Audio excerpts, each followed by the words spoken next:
ಈ ಕ್ಷಣದವರೆಗೆ ತಿರುಗಿ ನಾ ಮತ್ತದನ್ನು ಹೇಳುವುದಿಲ್ಲ. ನನ್ನ ತಮ್ಮ ಪಾರ್ಥ ಹೀಗೆ ಹೇಳ್ತಾ ಇದ್ದವ ನಾನು. ಏನು ಮಾಡೋಣ? ನಡೆದಂತ ಇವತ್ತಿನ ಘಟನೆ ನನ್ನ ಹೆತ್ತೊಡಲ ತಾಯಿಯ ಒಡಲಿನಿಂದ ಹುಟ್ಟಿದಂತಹ ತಮ್ಮ ಅನ್ನೋದನ್ನು ಬಿಟ್ಟು ಬಿಟ್ಟಿದ್ದೇನೆ. ಈಗ ಮಗವನ ಮಗನೇ ನನಗೂ ಹಾಗೆ ಅನಿಸ್ತಾ ಉಂಟು. ಈಗ ಏನು ಯಾಕಾದ್ರೂ ನನಗೆ ಅಣ್ಣನಾಗಿ ಹುಟ್ಟಿ ಸತ್ಯ ನೀನು ಅಂತ. ನೀ ಹುಟ್ಟಿದ ಮೇಲೆ ಅಣ್ಣ ಹುಟ್ಟುವುದಲ್ಲ, ಅಣ್ಣ ಹುಟ್ಟಿದ ಮೇಲೆ ತಮ್ಮ ಹುಟ್ಟುವುದು ಅಂತ ಹೇಳಿದ್ದು. ಅದು ನಿನ್ನ ಪ್ರಾರಬ್ಧ ಅಂತ ಆದ್ರೆ ಪ್ರಾರಬ್ಧ ಅಂತಲೇ ಒಪ್ಪಿಕೋ. ಏನ್ ಮಾಡಿ ಸಾಯುವುದು ಹೇಳು? ಅನುಭವಿಸ್ಬೇಕಲ್ಲ. ಈಗ ಸಾಯುವುದಲ್ಲ, ಅನುಭವಿಸಲೇಬೇಕು. ನಡೆದಂತಹ ಈ ಕ್ಷಣದವರೆಗಿನ ಯುದ್ಧದಲ್ಲಿ ನನ್ನನ್ನ ಇಲ್ಲ ನಮ್ಮವರನ್ನ ಪರಿಭವಗೊಳಿಸಿದ್ದೀಯ. ಇತಿಹಾಸ ಮುಂದೆ ಬೇರೆ ಇದೆ. ಕಾಣುತ್ತಿರುವಂತ ಭವಿಷ್ಯತ್ತಿನಲ್ಲಿ ನಿನ್ನ ತಲೆ ಒಡೆದ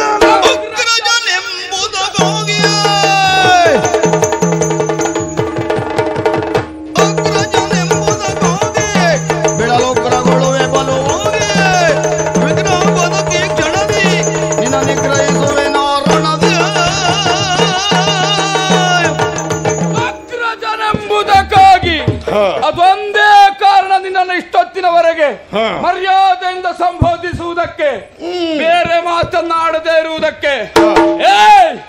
ಬಬ್ರು ಸೇನನ ರುಂಡಮೋಕ್ಷದಲ್ಲಿಗೆ ಕತೆ ಮುಗಿದಿತ್ತು. ಮತ್ತೆ ಕೇಳಿದ ಕಾಲಕ್ಕೆ ನಾನು ನಾನು ಎನ್ನುವುದಾಗಿ ಸ್ವರ ಎತ್ತಿದವ ನೀನು. ಇಷ್ಟು ಹೊತ್ತಿನ ಕಾಲಕ್ಕೆ ಅಗ್ರಜ ಎನ್ನುವ ಒಂದೇ ಒಂದು ಕಾರಣಕ್ಕೆ ನಾನು ಸುಮ್ಮನಿದ್ದೇನೆ. ಏನು ಯುದ್ಧದಲ್ಲಿ ಇತಿಹಾಸ ಸೃಷ್ಟಿ ಮಾಡ್ತೀಯ? ನಾಲ್ಕು ಮನೆ ಊಟಕ್ಕೆ ಹೋಗಿ ಇತಿಹಾಸ ಸೃಷ್ಟಿ ಮಾಡು ನೀನು. ಮಾಡ್ಲಿಕ್ಕೆ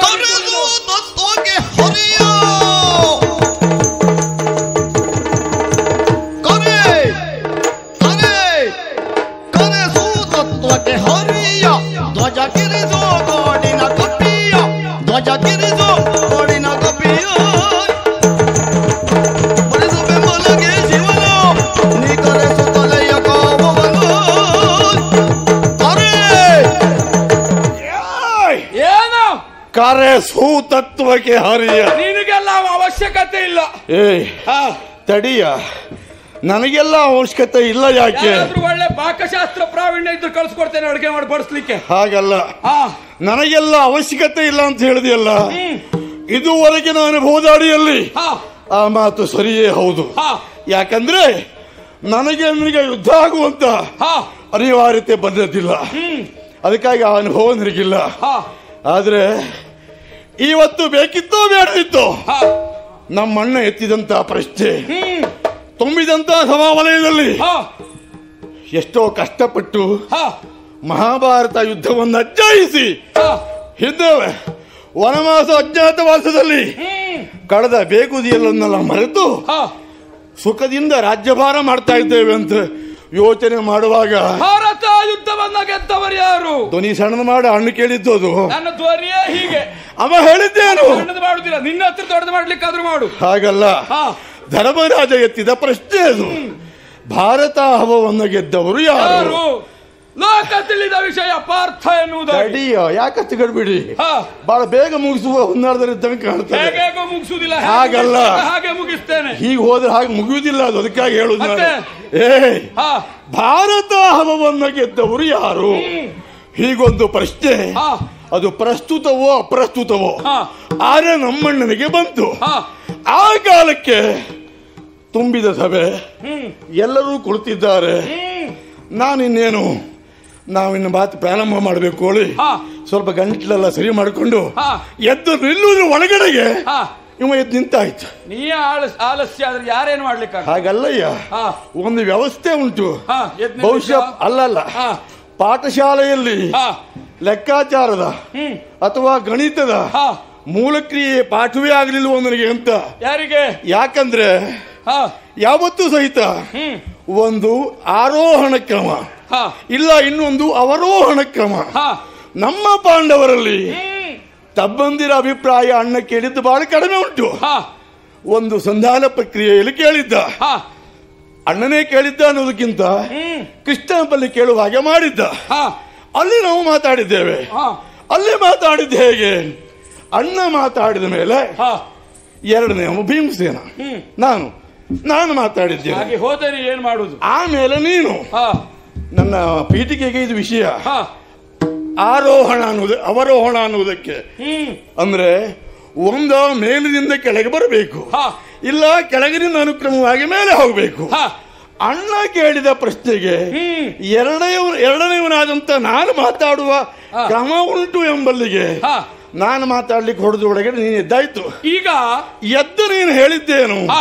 ಅಣ್ಣ ಕೇಳಿದ ಪ್ರಶ್ನೆಗೆ ಅವರಿವರೆನ್ನದೆ ಭವನ ಸಾಹಸಿಯು ನಾನು. ಹೌದು, ನೀ ತೀರ್ಮಾನ ಕೊಟ್ಟುಬಿಟ್ಟೆ. ಅಲ್ಲಿ ಇದ್ದದ್ದನ್ನು ಹೇಳಿದ್ದೇನೆ. ಹಾಗಲ್ಲಯ್ಯ, ನೋಡು, ನಿರ್ಣಾಯಕ ಸ್ಥಾನದಲ್ಲಿ ನ್ಯಾಯಮೂರ್ತಿಯಾಗಿ ಕುಳಿತವ ಅಣ್ಣ ಒಂದು ಮಾತು ಹೇಳ್ಬೋದಿತ್ತು. ನಾನು ಇಷ್ಟೆಲ್ಲ ಪ್ರಯತ್ನ ಮಾಡಿದ್ದೇನೆ, ಗೆದ್ದವರು ಯಾರು ಅನ್ನೋದ್ರಲ್ಲಿ ನನ್ನನ್ನು ಪ್ರಥಮ ಎಂದು ತಾವು ಪರಿಗಣಿಸಬಹುದೇ? ಒಪ್ಪಿಕೊಳ್ತಿದ್ದೆ. ಅದಲ್ಲ, ಅವರಿವರೆನ್ನದೇ ನಾನೇ ಎಂಬಲ್ಲಿಗೆ ತೀರ್ಮಾನ ಆಯ್ತು. ಆವಾಗ ನನಗೆ ಸಿಟ್ಟು ಬತ್ತು ನೋಡು. ಯಾಕೆಂದ್ರೆ ಎರಡು ಕ್ರಮ ತಪ್ಪಿತು ಇಲ್ಲಿ. ಈ ಆರೋಹಣ ಅವರೋಹಣವೂ ತಪ್ಪಿತು. ಆಮೇಲೆ ನ್ಯಾಯಮೂರ್ತಿ ಕೊಡಬೇಕಾದಂತ ನಿರ್ಣಯವನ್ನ ಒಬ್ಬ ವಾದಿಯಾಗಿ ನೀನೇ ಕೊಟ್ಟೆ. ಆ ಕಾರಣಕ್ಕಾಗಿ ನನಗೆ ಬೇಜಾರಾದದ್ದು. ನಾನು ಎದ್ದಿದ್ದೇನೆ, ನನ್ನ ಪ್ರತಿಪಾದನೆಯನ್ನು ಮಾಡಿದ್ದೇನೆ. ಈಗ ನಿನ್ನಲ್ಲಿ ಕೇಳ್ತೇನೆ, ಈ ಭಾರತ ಹವಾ ಅನ್ನುವುದು ನಿರ್ಮಾಣ ಆಯ್ತಲ್ಲ, ಪ್ರಾಮುಖ್ಯವಾಗಿ ಕೌರವನ ಕಾರಣದಿಂದಲ್ವಾ? ಹೌದಪ್ಪ, ಒಪ್ಪಿಕೊಳ್ತೇನೆ. ಕೌರವರ ಕಾರಣದಿಂದ ನಿಶ್ಚಯ ರಣವೀಳ್ಯ ಕೊಟ್ಟವ. ಹೌದು, ರಣವೀಳ್ಯ ಕೊಟ್ಟವ ಅವ. ಹೌದು, ವ್ಯಾಜ್ಯ ಉಂಟಾದ್ದು ಪಾಂಡವ ಕೌರವರ. ವೀಳ್ಯ ಕೊಟ್ಟವನಿಗೆಲ್ಲ ಶಕ್ತಿ ಇರಬೇಕು ಅಂತಿಲ್ಲ, ವೀಳ್ಯ ತಗೊಂಡವನಿಗೆ ಶಕ್ತಿ ಇರಬೇಕು ಅಷ್ಟೇ.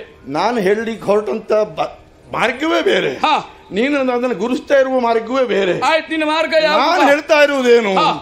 ಪ್ರಾಮುಖ್ಯವಾಗಿ ಪಾಂಡವರಿಗೂ ಕೌರವರಿಗೂ ವ್ಯಾಜ್ಯ ಮುಖೇನ ಬಂದಿರುವ ಈ ಭೂಮಿಯ ಪ್ರಕರಣದಲ್ಲಿ ಕೌರವರು ಅಂದ್ರೆ ಕೊಂದ್ರೆ ಪಾಂಡವರಿಗೆ, ಪಾಂಡವರು ಸತ್ತರೆ ಕೌರವರಿಗೆ. ಯಾರಾದರೂ ಒಬ್ಬ ಉಳಿದರು ಹೌದು, ಭೂಮಿ ಅವರಿಗೆ ಅಲ್ವಾ? ಹೌದು. ಹಾಗಿದ್ದಾಗ ಎಣಿಸಿ 100 ಕೌರವರನ್ನ ಬಡಿದು ಮುಕ್ಕಿದವ ನಾನು. ಓಹೋ, ಅಂದ್ರೆ ಈ ಪ್ರಕರಣಕ್ಕೆ ಮೂಲ ಕಾರಣ ಯಾರೋ ಅವರನ್ನು ಕೊಂದವು ನಾನು. ಆದ್ರೆ ಇವತ್ತು ನಾನು ಲೆಕ್ಕಕ್ಕಿಲ್ಲ. ನೀನೇನ್ ಹೇಳ್ತಿ? ನೀ ಯಾರನ್ನು ಕೊಂದೆ? ಎಲ್ಲವರನ್ನು ಕೊಂದಿದ್ದೇನೆ. ಅಲ್ಲಯ್ಯ, ಯಾರ್ಯಾರನ್ನು ಕೊಂದೆ ಹೇಳ? ಎಲ್ಲವರನ್ನು ಕೊಂದಿದ್ದೇನೆ. ಎಲ್ಲವರನ್ನು ನಿನ್ನಲ್ಲೇ ಕೇಳ್ತೇನೆ. 10 ದಿನಗಳ ಕಾಲ ನಡೆದದ್ದು ಭೀಷ್ಮಾಚಾರ್ಯರ ಸೇನಾಧಿಪತ್ಯ. ಕೊನೆಯಲ್ಲಿ ಭೀಷ್ಮಾಚಾರ್ಯರು ಆಡಿದ್ದೇನು? ಏನು? ತಾಳಲಾರನು ಪಾರ್ಥನಸ್ತ್ರವ ನೊಂದನ ಕಟ ಪಾರ್ಥನಸ್ತ್ರಕ್ಕೆ ಅಂತ ಹೇಳಿದ್ದು. 5 ದಿನಗಳ ಕಾಲ ದ್ರೋಣಾಚಾರ್ಯರ ಸೇನಾಧಿಪತ್ಯ. ಒಂದೊಂದೇ ಮುಗಿಸುವ. ಏನು? ಭೀಷ್ಮರ ಲೆಕ್ಕಾಚಾರ ಮುಗಿಸುವ. ನೀನು ಹೇಳುವುದೇನು? ಭೀಷ್ಮರನ್ನ ಕೊಲ್ಲುವ ವಿಷಯದಲ್ಲಿ ಪ್ರಾಮಾಣಿಕವಾದಂತ ಪ್ರಯತ್ನ ತನ್ನದ್ದು. ಹೌದಯ್ಯ, ಹಾಗಂತ ನಾವು ಯುದ್ಧ ಮಾಡಿದ್ದೇವೆ ಆ ಕಾಲದಲ್ಲಿ. ಆದ್ರೆ ಸೊರಿಸಮ ಬಲರು ಅಂತ ಸಹಿತ ಕೃಷ್ಣ ಘೋಷಣೆ ಮಾಡಿದ್ದಾನೆ. ಕೊನೆಯಿಲ್ಲಾದದ್ದೆಂತದ್ದು? ಏನಾಯ್ತು? 9ನೇ ದಿವಸದ ರಾತ್ರಿ ವ್ಯವಹಾರ ಹೋಗಾಯ್ತಲ್ಲ ಎಲ್ಲರೂ ಸೇರಿ. ಹೌದು, ಅಲ್ಲಿ ಹೋಗಿ ಜಯ ನೀನು ಈ ರೀತಿ ಮಾಡ್ತಾ ಇದ್ರೆ ನಾವು ಬದುಕಲಿಕ್ಕೆ ಆಗೋದಿಲ್ಲ, ನಾವು ಮತ್ತೆ ಪುನಃ ವನವಾಸಕ್ಕೆ ಹೋಗ್ತೇವೆ ಅಂತ ನಮ್ಮ ಅಣ್ಣ ಕಣ್ಣೀರಿಟ್ಟ.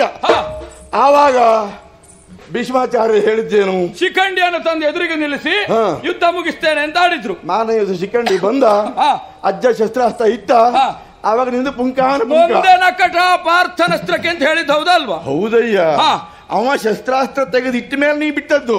ಯಾರು ಅವನೊಂದದ್ದು? ಯಾರು? ಅದೆಲ್ಲ ಬೇಡ. ಒಂದೇ ನಕಟ ಪಾರ್ಥನಸ್ತಕ್ಕೆ ಬಿಡುವ ಭೀಷ್ಮಾಚಾರ್ಯ ಹೇಳಿದ ಆಯ್ತು, ಹಾಗಿದ್ರೆ ಅದು ಬೇಡ. ಆಯ್ತಪ್ಪ ನಿಲ್ಲು.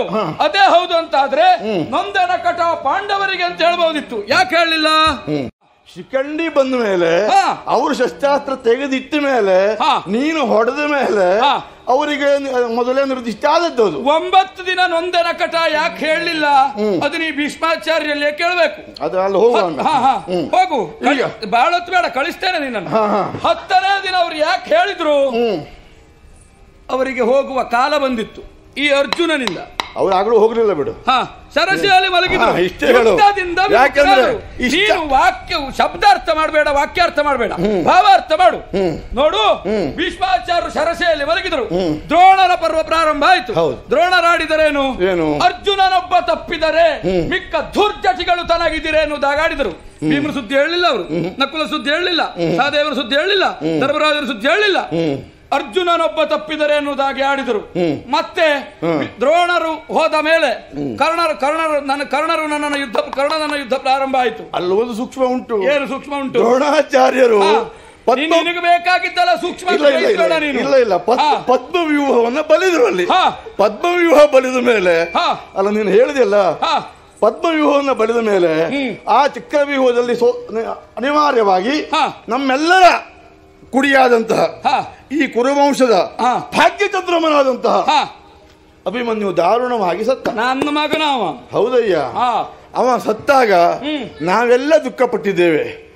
ಆ ಕಾಲದಲ್ಲಿ ನೀವು ದುಃಖ ಪಟ್ಟಿದ್ದೆ ಆಯ್ತು, ಬಿಟ್ರೆ ಯಾರಿಂದ ಏನು ಮಾಡ್ಲಿಕ್ಕಾಗ್ಲಿಲ್ಲ. ತಡಿಯೋ, ನಿನ್ನ ಹತ್ರ ಏನು ಆಗ್ಲಿಲ್ಲ. ಅವಾಗ ನಾನು ಇರ್ಲಿಲ್ಲ. ಅವ ಸಾಯುವಾಗ ಯುದ್ಧಕ್ಕೆ ಹೋದವ ನಾನು. ಅವ ಸಾಯುವಾಗ ನಿನ್ನ ಹತ್ರ ಏನು ಮಾಡ್ಲಿಕ್ಕಾಗ್ಲಿಲ್ಲ. ಸಾಯುವಾಗ ನಾನು ಇದ್ರು ನೋಡ್ತಿದ್ದೆ. ಸಾಯುವಾಗ ನೀವಿದ್ದವರಲ್ವಾ, ನೀವೇನ್ ಮಾಡಿದ್ರಿ? ತಡಿಯ ಈಗ ನೀನ್ ಹೇಳಿದಷ್ಟೇ ಕೇಳಿ ನಾನು ಹೋಗ್ಬೇಕು, ಅಥವಾ ನಾನೇನಾದ್ರು ಒಂದು ಆಮೇಲೆ ಮಾತಾಡ್ತೇನೆ. ನೀನು ಹೋದಾಗ ಸಮಸಪ್ತಕರನ್ನು ಸಹಿತ ಪೂರ್ತಿ ಮುಗಿಸಿ ಬರಲಿಲ್ಲ. ಯಾಕೆಂದ್ರೆ ಅವರಿದ್ದಾರೆ ಹೇಳೋದಕ್ಕೆ ಈಗ ಸ್ವಲ್ಪ ಹೊತ್ತಲ್ಲಿ ಒಂದಿಬ್ರು ಬಂದು ಹೋದ್ರಲ್ಲ. ಹೌದು, ಚಂದ್ರವರ್ಮ ಸೂರ್ಯವರ್ಮ ಮುಖ ಸುಡಿ ನೋಡದೆ ಹೊಡೆದಿದ್ದೇನೆ. ನಾ ಹೇಳುದು ಕೇಳು, ಅಲ್ಲಿ ಆದದ್ದೇನು?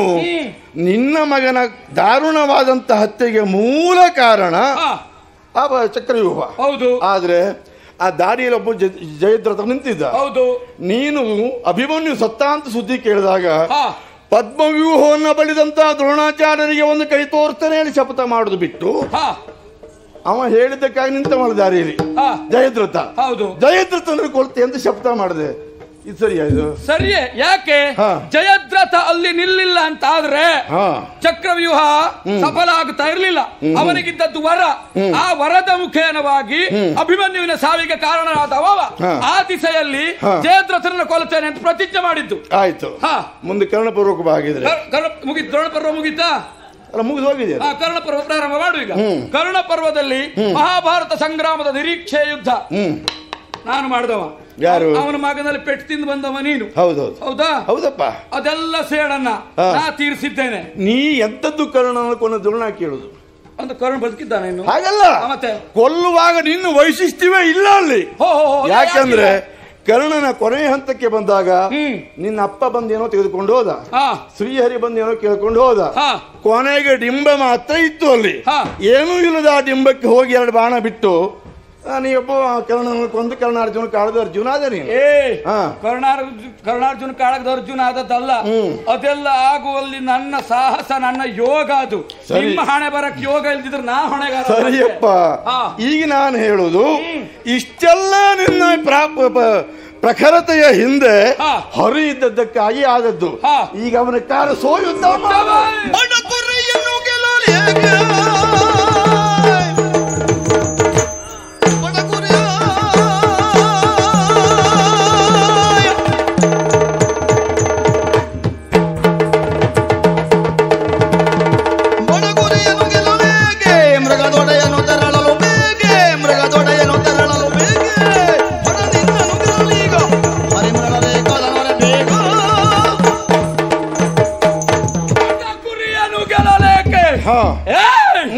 ಯಾರ್ಯಾರನ್ನು ಖರ್ಯ ಸೂತತ್ವದಲ್ಲಿ ಗೆದ್ದಿದ್ದೇನೆ ಅನ್ನೋ ಕಾರಣಕ್ಕೆ ಈ ಕ್ಷಣಕ್ಕೆ ಈ ಸಮಯಕ್ಕೆ ಅವಶ್ಯಕತೆ ಇಲ್ಲ ನಿನ್ನಂಥವನನ್ನು, ನಿನ್ನಂಥ ಹೀನನನ್ನು ಗೆಲ್ಲುವುದಕ್ಕೆ ಅರ್ಜುನನಿಗೆ ಯಾವ ಹರಿಯ ಸೂತತ್ವವೂ ಅವಶ್ಯಕತೆ ಇಲ್ಲ. ಅರೆ ಕ್ಷಣದಲ್ಲಿ ನಿನ್ನ ಮಣ್ಣು ಮುಕ್ಕಿಸದೆ ಹೋದ್ರೆ ನೀನು ಹೇಳುವುದು ತನ್ನ ಗೆಲುವಿಗೆ ಎಲ್ಲದಕ್ಕೂ ಕಾರಣ ಸೂತತ್ವಕ್ಕೆ ಹರಿಯಿದ್ದದ್ದೇ ಅಲ್ಲ. ನಿಮಾತ ಗೌಚರನ್ನ ಗೆದ್ದಿದ್ದೇನೆ, ಹೌದು, ಪಾಶುಪತಾಸ್ತ್ರವನ್ನ ಪಡೆದಿದ್ದೇನೆ. ನಾನು ಅದೆಲ್ಲ ಹೇಳುದು ಬೇಡ, ಗೊತ್ತುಂಟು ಅಂತ ಮಾಡುದು ಅಷ್ಟೇ. ಹಾಗಲ್ಲಯ್ಯ, ಹರಿ ಇದ್ದು ಮಾಡಿದಂತ ಮಹಾಭಾರತ ಯುದ್ಧದ ಫಲಿತಾಂಶ ನಾನು ಹೀಗೆ ಅಂತ ಹೇಳಿದಾಗ ನಿನ್ನ ಪಾತ್ರ ಪೋಷಣೆಗೆ ಅದು ಬರಬೇಕು.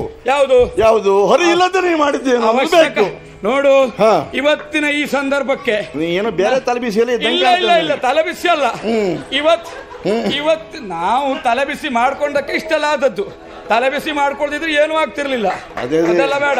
ನೋಡು, ಇವತ್ತಿನ ಈ ಸಂದರ್ಭಕ್ಕೆ ನಾ ಯಾವ ಪೋಷಣೆ ಮಾಡುವ ಅಗತ್ಯವೂ ಇಲ್ಲ. ಎಂತಕ್ಕಂದ್ರೆ ನಾ ಏನು ಅಂತ ಎಲ್ಲರಿಗೂ ಯಾಕೆಂದ್ರೆ ನಿನ್ನದೇ ಮನೆಯಲ್ಲಿ ನಿನಗೆ ಅಣ್ಣನಾಗಿ ನಾನು ಇಲ್ಲ ಇದ್ದವನೇ. ಅದಕ್ಕಾಗಿ ನೀ ನಿನ್ನೊಬ್ಬನನ್ನೇ ತಿಳಿದವರಲ್ಲ, ನಿನ್ನನ್ನು ಯಾರ್ಯಾರು ಎಷ್ಟೆಷ್ಟು ತಿಳಿದಿದ್ದಾರೋ ನಿನಗಿಂತ ಮೊದಲು ನನ್ನನ್ನು ತಿಳಿದಿದ್ದಾರೆ. ಇವತ್ತು ಅಣ್ಣ ಹೆಚ್ಚೋ ತಮ್ಮ ಹೆಚ್ಚೋ ತೀರ್ಮಾನ ಆಗೇ ಹೋಗ್ಲಿ, ಆಗುದಿಲ್ಲ ಅದು. ನೀನು ಯುದ್ಧದಲ್ಲಿ ನೀನು ಗೆದ್ದೆ ಅಂತ ಇಟ್ಟುಕೋ, ಕೊನೆಗೆ ನನ್ನದೇ ನೀನ್ ಹೆಚ್ಚಾಯ್ತು ಅಂತ ಅಲ್ಲಲ್ಲ, ಹಾಗಲ್ಲ.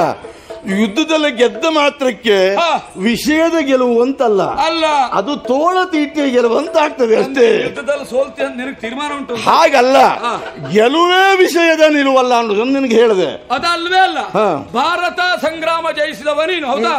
ಕೌರವ ಕೇವಲ ಒಣಗಿದ ಮರದ ರೆಂಬೆಯ ಹಾಗೆ ದುರವೀಳ್ಯ ಕೊಟ್ಟವ, ಅವ ಪ್ರಯೋಜನಕ್ಕೆ ಬರಲಿಲ್ಲ. ಕೊನೆ ದಿನ ಸತ್ತ ಬಿಡು, ಆಯ್ತು, ನೀನೇನೋ ಹೊಡೆದೆ. ಹಾಗಿದ್ರೆ ಕೌರವನ ಕೊಂದದ್ದು ಅಲ್ಲ, ಅವನಿಗೆ ಅದೇನೋ ಒಂದು ಇತ್ತಂತೆ, ಅಲ್ಲಿ ಹೊಡೆದ್ರೆ ಸಾಯ್ತಾನೆ ಅಂತ ಕೃಷ್ಣ ತೋರಿಸಿದ್ದಕ್ಕೆ ನೀವು ಹೊಡೆದುಕೊಂಡದ್ದು ಅವನನ್ನ. ಅದ್ಯಾವುದು ನಿನ್ನ ಸಾಹಸವಾಗುದಿಲ್ಲ. ಅಲ್ಲ, ಹಾಗಿದ್ರೆ ಈಗ ಕರ್ಣಂದು ದ್ರೋಣಂದು ಭೀಷ್ಮಂದಲ್ಲ ಏನೂ ಇಲ್ಲ. ಅದನ್ನ ಮಾಡಿದ್ದೌದು, ಇದರಿಂದ ಅಲ್ಲ. ಅಲ್ಲಿ ಒಪ್ಪುದಿಲ್ಲ ನೀನು, ಇಲ್ಲ ಅದನ್ನ ಹೇಳ್ತೀಯ ನೀನು. ನೋಡು, ಬುದ್ಧಿವಂತಿಕೆ ಎನ್ನುವುದು ನಮಗೆ ಬಳಕೆ ಆಗ್ತದೆ ಹೇಳಾದ್ರೆ ಎದುರಿಗಿದ್ದವನು ಬಳಸ್ಕೊಳ್ತಾನೆ ಅಂತಲೇ ಅರ್ಥ. ಆಯ್ತು, ಈಗ ನಾ ಮಾಡಿದ್ದಲ್ಲ ಅಂತ ಹೇಳಿದ್ಯಲ್ಲ. ಅಲ್ಲ ಅಂತ ಹೇಳಿಲ್ಲ. ಕರ್ಣದ್ರೋಣ ಭೀಷ್ಮಾದಿಗಳನ್ನ ಗೆಲ್ಲುವಲ್ಲಿ ನಿನ್ನ ಸಾಹಸ ಇಲ್ಲ, ಕೇವಲ ಅವರಿಗೆ ಸಾವಿಗೆ ಕಾಲ ಬಂದಿತ್ತು, ನೀ ಬಾಣ ಹೊಡೆದೆ ಅಂತ ಹೇಳಿದ್ಯಲ್ಲ. ಅಲ್ಲ, ನೀನು ಕೌರವನಿಗೆ ಅದೇ ಹೇಳಿದ್ಯಲ್ಲ. ಅದೇ ನಾನು ಕೌರವನಿಗೆ ಹಾಗೆ ಹೇಳಿದೆ. ತೀರ್ಮಾನ ಹೀಗಾಗಿ ಹೋಗ್ಲಿ, ನಿನ್ನ ಯುದ್ಧದಲ್ಲಿ ಯಾರು ಗೆಲ್ತಾರೋ ಅವರೇ ಭಾರತ ಯುದ್ಧ ಗೆದ್ದದ್ದು, ಯಾರು ಸೋಲ್ತಾರೋ ಅವ್ರು ಊಟ ಮಾಡಿದ್ದು. ಅಲ್ವೇ ಅಲ್ಲ, ನಾನು ಇದನ್ನು ಒಪ್ಪುವುದಿಲ್ಲ. ಮತ್ತೆ ಯಾಕೆ ಅಂದ್ರೆ ಒಂದು ಪ್ರಮಾಣದ ಹೆದರಿಕೆ ಉಂಟು. ತಡೆಯಯ್ಯ, ಒಂದು ಪ್ರಮಾಣದಲ್ಲಿ ಭಾರತ ಹವವನ್ನ ಗೆದ್ದವರು ಯಾರು ಅಂತ ಬಬ್ರು ಸೇನರ ರುಂಡ ಹೇಳಿಬಿಟ್ಟಿದೆ. ಬಬ್ರು ಸೇನರ ರುಂಡ ಆದ್ಮೇಲೆ ಅಲ್ವಾ ಇದು ಕಥೆ ನಡೆದದ್ದು. ಹಾಗಲ್ಲಯ್ಯ, ನೀನು ಉತ್ತರ ಕೊಟ್ಟದ ಮೊದಲು ನನಗೆ ಬೇಜಾರಿದ್ದು ಅಲ್ಲಿಂದ ಉಂಟು.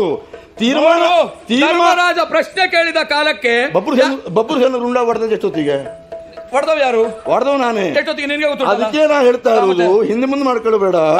ಧರ್ಮರಾಜನ ಸಭೆಯಲ್ಲಿ ಬಂದ ಪ್ರಶ್ನೆ ಯಾವುದು?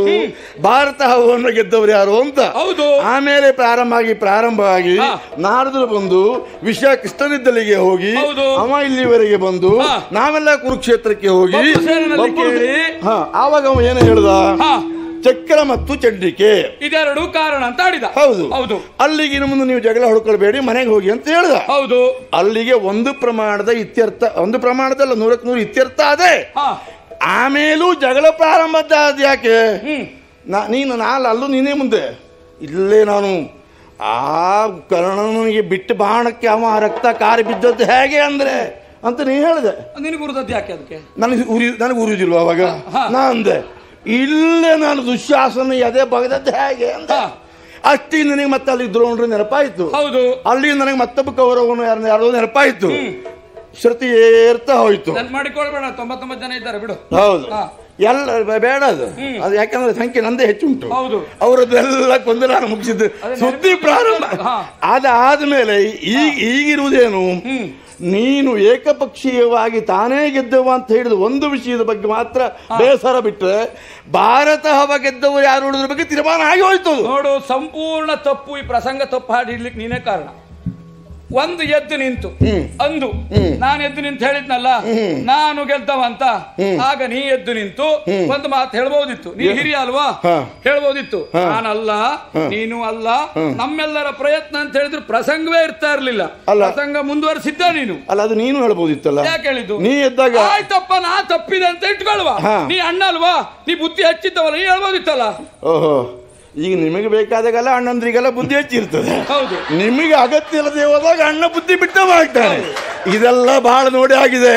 ನನಗೂ ನಿನ್ನಂತವ್ರು ಇನ್ನೂ ನಿನ್ನನ್ನು ಸೇರಿಸಿ 3 ತಮ್ಮಂದಿದ್ದಾರೆ.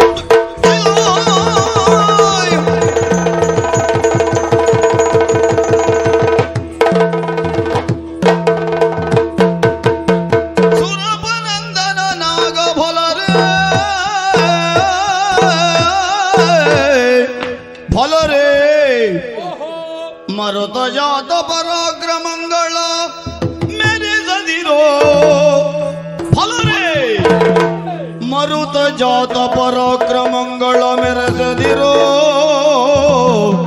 ಬಾರೆನುತ ನಿಂದಿಸುತ್ತಲೇ ಪಚಾರಿಸಿದ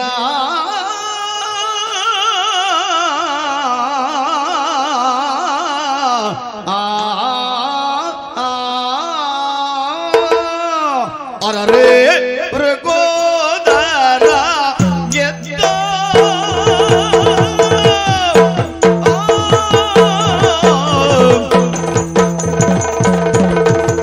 ಅರೇ ಅರೇ ಅರೇ ಅರೇ ಅರೇ ಅರೇ ಮೃಗೋದರ ಅರೇ ಅರೇ ಅರೇ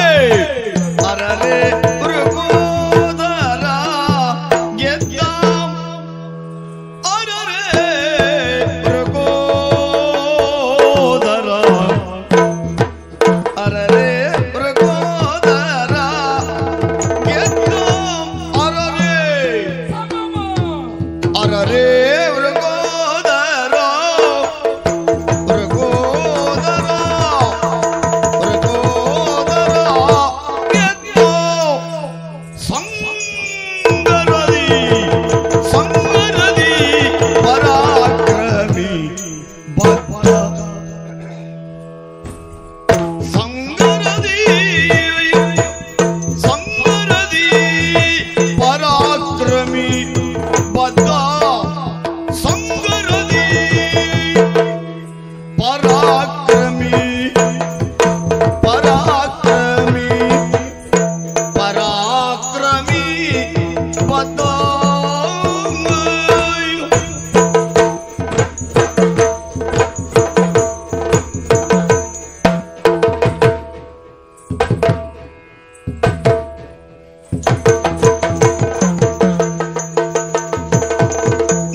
ದುರುಳ ಕೌರವನ ಸಂಹರಿಸಿ ದುರುಳ ಕೌರವನ ಸಂಹರಿಸಿ ಕಿನಾಶನ ಪುರ ಕಟ್ಟಿರುವ ಮಹಾಧುರಧೀರ ಮಹಾಧುರಧೀರ ನಗೆ ಸರಿ ಧೀಮ್ ಧೀಮ್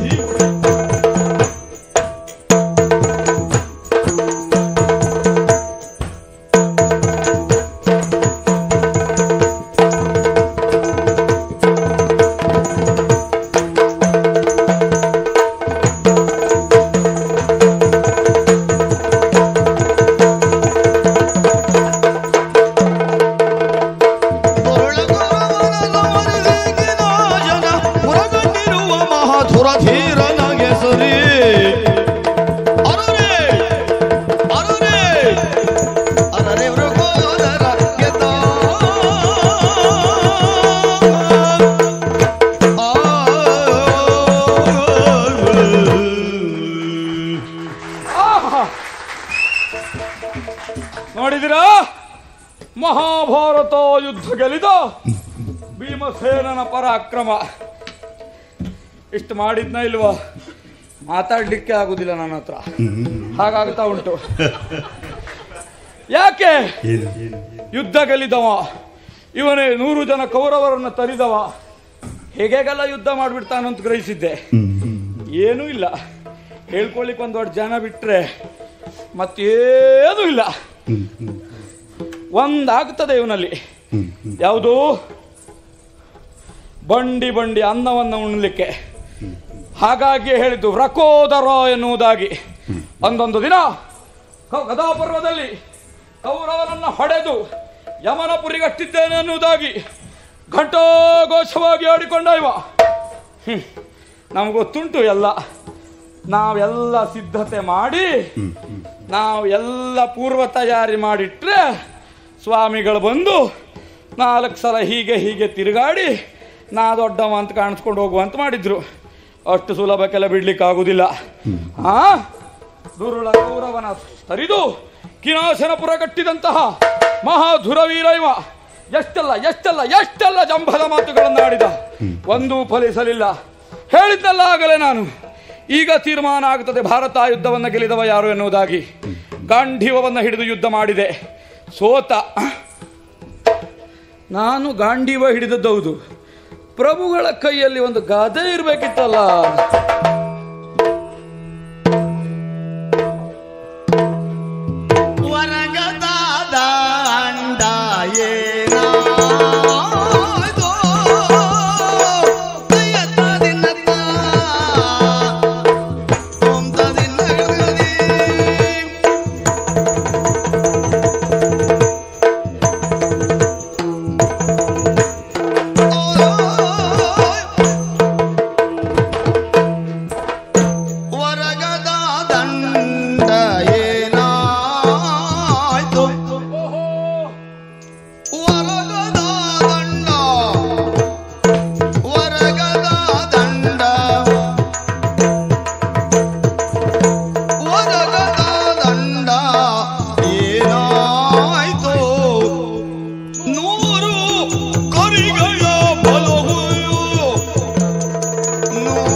ರಣದಿ ರಕ್ಕಸರನೆಲ್ಲ ಕೊಲ್ಲಿಸಿ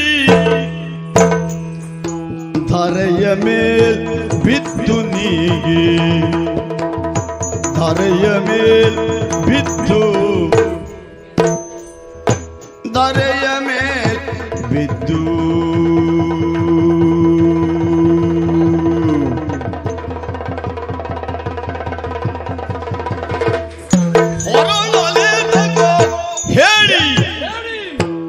ಧರೆಯ ಮೇಲ್ ಬಿದ್ದು ನೀ ಹೊರಳಲೆ ತಗೋ ಹೇಳಿ.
ಎಷ್ಟು ಸಲ ಹೇಳಿದ್ರು ಸೋತದ್ದಂತೂ ಹೌದು.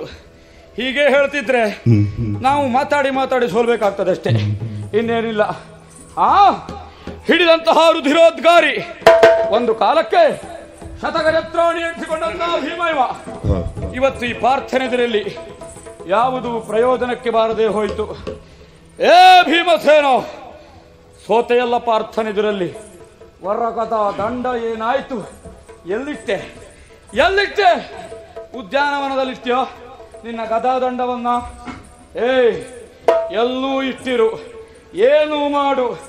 ಈ ಪಾರ್ಥನಲ್ಲಿ ಸೋತದ್ದಂತೂ ಸತ್ಯ. ಭಾರತ ಯುದ್ಧ ಗೆಲ್ಲಿದವನಂತೆ, ಭಾರತ ಯುದ್ಧ. ಎತ್ತಿನ ಬಂಡಿಯಲ್ಲಿ ಹೋದಿ ಖಂಡು ಅಕ್ಕವನ್ನ ಅಕ್ಕಿಯನ್ನ ಊಟ ಮಾಡ್ಲಿಕ್ಕಾದಿತ್ತು ಬಿಟ್ರೆ ಮತ್ಯಾವುದಕ್ಕೂ ಇವ ಪ್ರಯೋಜನ ಬರುವುದಿಲ್ಲ. ತಲೆ ಕೆಳಗಕ್ಕ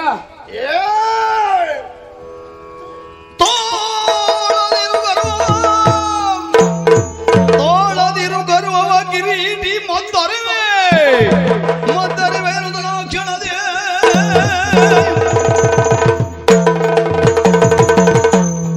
ಕಿರೀಟಿ ನೀ ಹೇಳ್ದೇ ಇದ್ರು ನಾ ಅದೇ ಹೇಳು. ತಾಳದಿರು ಗರ್ಭವನು ಮದ್ದರವೇ ಈಗಲ್ಲ, ಹಾಗಾಚೆಗೆ ಅದೇ ಸನ್ನಿವೇಶದಲ್ಲೇ ಇದ್ದಿ ನೀನು. ನನ್ನಿಂದ ಪೆಟ್ಟು ತಿಂದ ಮೇಲೆ ಮೈಕೈ ನೋವು ಮಂಡಿ ನೋವೆಲ್ಲ ಆಗಿರ್ಬೇಕಲ್ಲ, ಮನೆಗೆ ಹೋಗಿ ಮದ್ದರಿತಾ ಇರು, ಮತ್ತೇನು ಮಾಡಬೇಡ. ಏನ್ ಮಾಡ್ತೀಯ ಸಂದರ್ಭದಲ್ಲಿ ಮದ್ದರಿತೀಯ. ಈ ಪ್ರಾರ್ಥನೆಗೆ ಮದ್ದರೆಯುವ ಗಂಡು ಹೆಣ್ಣು ಯಾರು ಬರ್ತಾರೆ ನಿರೀಕ್ಷೆಯಲ್ಲಿರ್ತೇವೆ.